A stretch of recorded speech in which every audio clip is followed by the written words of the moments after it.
ओम शांति। व्यक्ति एक, व्यक्तित्व अनेक। इस पुस्तक में आज हम पढ़ेंगे ब्रह्मा कुमारी चक्रधारी दीदी शक्तिनगर, दिल्ली और रशिया सेवा की निर्देशिका भ्राता जगदीश जी के साथ 40 सालों तक रही हुई है। उनके बारे में इस प्रकार सुनाती है। तो चलिए आज हम इसे पढ़ते हैं। लौकिक में जगदीश भाई के माता पिता को कुल 6 संतानें थीं। उनमें 5 लड़के और 1 लड़की थी।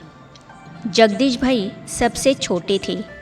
सबसे छोटे होने के कारण सबका उनसे बहुत प्यार था। इनके बड़े भाई का लड़का अर्थात भतीजा अक्सर इनसे मिलने आया करता था। भाई साहब से जो बड़े थे उनका बचपन से इनसे बहुत प्यार था। खिलाना पिलाना, देखभाल करना आदि करते थे। उनके माता पिता भी कभी कभी उनसे मिलने आते थे। वे बहुत सिंपल अर्थात सादे थे। वे मुल्तानी वेशभूषा पहना करते थे। सुना था कि मुल्तान में इनकी जायदाद और जागीर बहुत थी। भारत विभाजन के बाद ये हरियाणा में आए। कुरुक्षेत्र और सोनीपत के आसपास इनकी ज़मीन थी। भाई साहब ज्ञान में आ गए और इनके बड़े भाइयों ने नौकरी, व्यापार आदि के लिए दिल्ली में रहना शुरू किया। ज़मीन को जोतने के लिए वहाँ के किसानों को दिया गया। ज़मीन में किसी को रुचि न होने के कारण बाद में सारी ज़मीन बेचकर सब दिल्ली में ही रहने लगे। भाई साहब का ज़मीन का जो हिस्सा था उसकी जो रकम आती थी उसको देने के लिए हर साल बड़े भाई जगदीश भाई साहब के पास आते थे। उनके जाने के बाद भाई साहब उस लिफाफे को मेरे हाथ में पकड़ा देते थे। पैसे के उस लिफाफे को वे कभी खोलकर नहीं देखते थे। लौकिक संबंध में भी अलौकिकता। कमलानगर सेंटर 3 मंजिल वाला मकान था। जब इनके बड़े भाई पैसे देने के लिए आते थे तब नीचे से ही ऋषि ऋषि आवाज़ लगाते थे ताकि उनको पता पड़े कि मैं आ रहा हूँ। भाई साहब अपने भाई को रिगार्ड तो देते थे लेकिन ऑफिशियल भी रहते थे। ऐसे नहीं कि लौकिक वालों को लौकिक रीति से ही मिलते थे। नहीं, उनके भाई लौकिक नाते से व्यवहार करते थे, परंतु भाई साहब अलौकिक रूप से ही उनसे व्यवहार करते थे। लगता नहीं था कि वे अपने लौकिक भाई से मिल रहे हैं। हाँ, उनका बहुत सम्मान करते थे। भाई साहब के जो तीसरे बड़े भाई थे उनकी युगल जम्मू में ज्ञान में आई थी। वह क्लास में जाया करती थी। यह देखकर घर वालों को डर लगा कि यह भी जगदीश भाई की तरह घर छोड़कर चली न जाए, इसलिए उन्होंने आपत्ति जताई। इसलिए उनको क्लास में जाना बंद करना पड़ा। फिर भी उनको ज्ञान के प्रति, ईश्वरीय परिवार के प्रति बहुत प्यार था। इनके सब भाई बड़े पढ़े लिखे और सुसंस्कृत थे। इनके सब भाई बहुत सुसंस्कृत और शिक्षित थे। सबसे बड़े भाई का बिजनेस था और नौकरी भी करते थे। वे बीमार रहते थे, इसलिए भाइयों में उन्होंने सबसे पहले शरीर छोड़ा। दूसरे बड़े भाई स्कूल टीचर थे। वे दिल्ली के देवनगर में अर्थात करोल बाग के पास रहते थे। तीसरे बड़े भाई जमुना पार रहते थे। वे चार्टर्ड अकाउंटेंट थे। चौथे भाई वकील थे। वे दिल्ली के ईस्ट पटेल नगर में रहते थे। भाई साहब जब थे उस समय उनके 2 भाई जीवित थे, लेकिन भाई साहब के जाने के बाद वो दोनों भी चले गए। भाई साहब की माताजी भी भाई साहब से मिलने के लिए समय प्रति समय सेंटर आया करती थी। कुछ न कुछ बेटे के लिए ले आती थी। भाई साहब को भी घर बुलाया करती थी। जब भाई साहब घर पर जाते थे तो साथ में एक बहन को ज़रूर ले जाते थे। माताजी से कहते थे कि हम घर आएंगे तो आपको ज्ञान सुनाएंगे, इसलिए सब रिश्तेदार और आसपास वालों को इकट्ठे करो। वे करती भी थी और साथ में गई हुई बहन उन सबको ज्ञान सुनाती थी। भले ही उनके परिवार वाले ज्ञान में नहीं आए, लेकिन बहनों के प्रति उनका बहुत रिगार्ड था।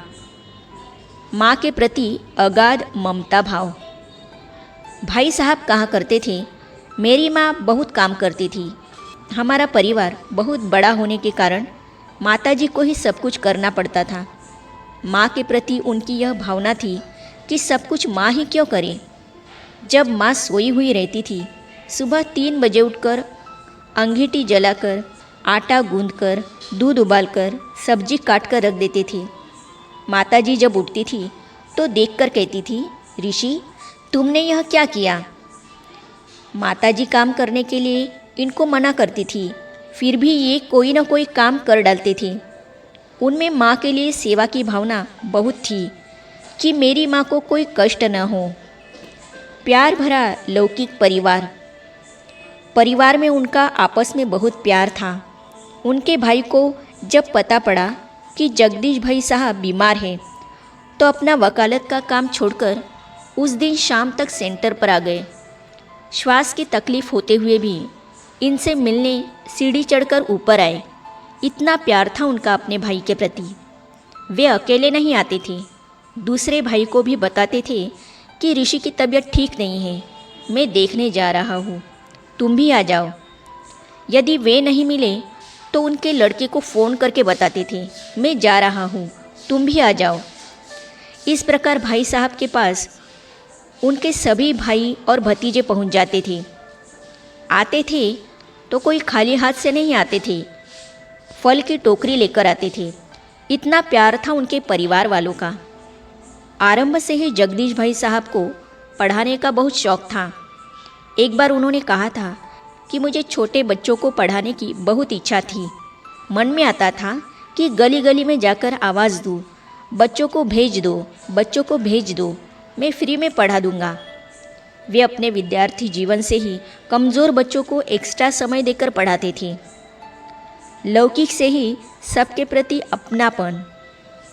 जब उनकी टीचर्स ट्रेनिंग पूरी हुई, उसके बाद ओखला में वे रिफ्रेशर कोर्स करने आए। तब इन्होंने थियोसॉफिकल सोसाइटी में बहनों को देखा। उन दिनों ओखला जंगल था, वहाँ से वे सेंटर पर साइकिल पर जाया करते थे। जब टीचर्स ट्रेनिंग कॉलेज में जॉब करने लगे, तब वे न केवल प्रिंसिपल थे बल्कि बच्चों के हॉस्टल के वार्डन भी थे।